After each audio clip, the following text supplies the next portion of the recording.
Hi, let's talk again about meal planning, and I'll show you a little bit about how I do some batch cooking. So for this week, one of the first things we're going to have is jalapeno poppers. My family loves these. They're great with football season coming up.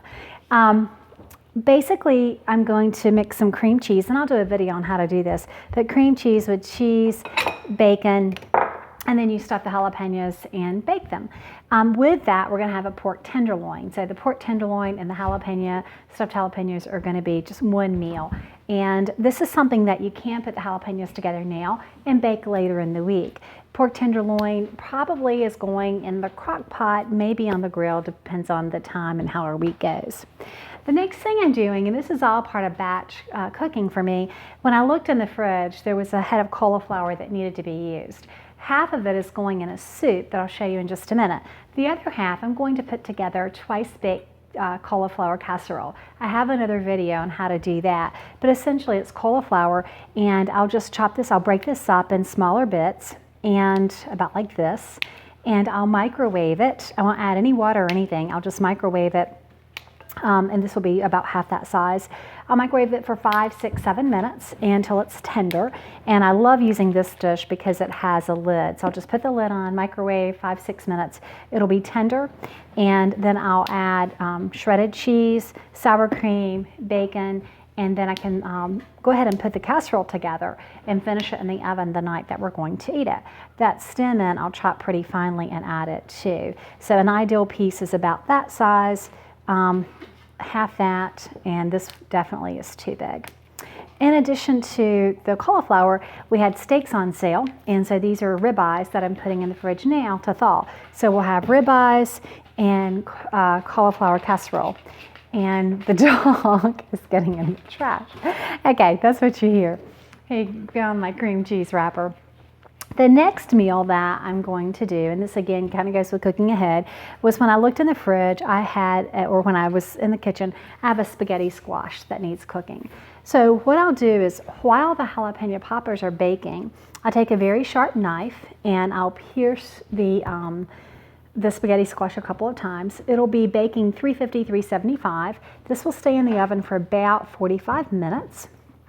And then while it's in the oven, I'll make spaghetti sauce. I'll use sausage. I like to use sausage. You can use hamburger in my spaghetti sauce.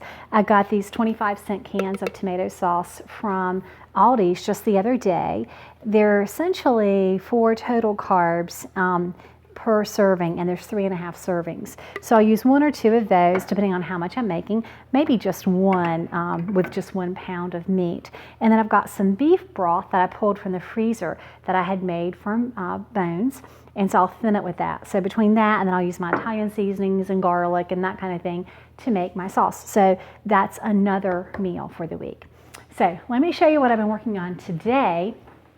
So I went into the fridge and I knew I needed to do some cleaning out from the fridge. And in there I had a half of a container of strained tomatoes, about 14 ounces.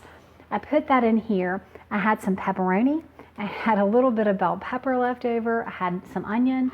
So I added that with Italian seasoning, and I'm calling it pizza soup. Now I'll only warm it just a little bit. The way I intend to serve it is to take the pizza soup.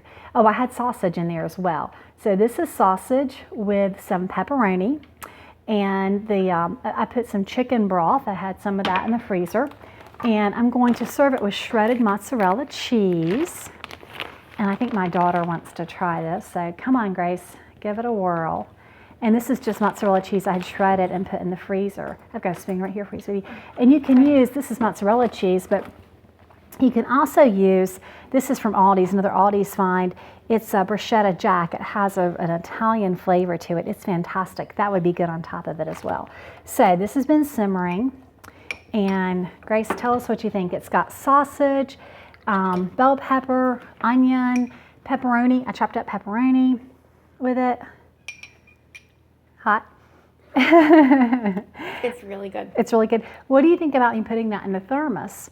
And I can put some mozzarella cheese in the little condiment cup, and you could take it for lunch this week, for school. Sounds good.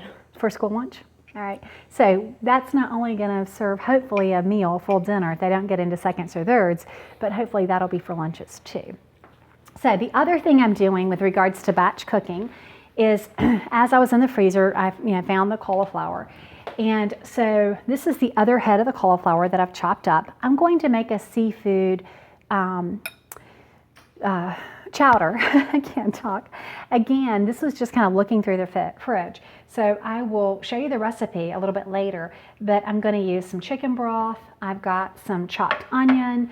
Again, trying to clean out the freezer.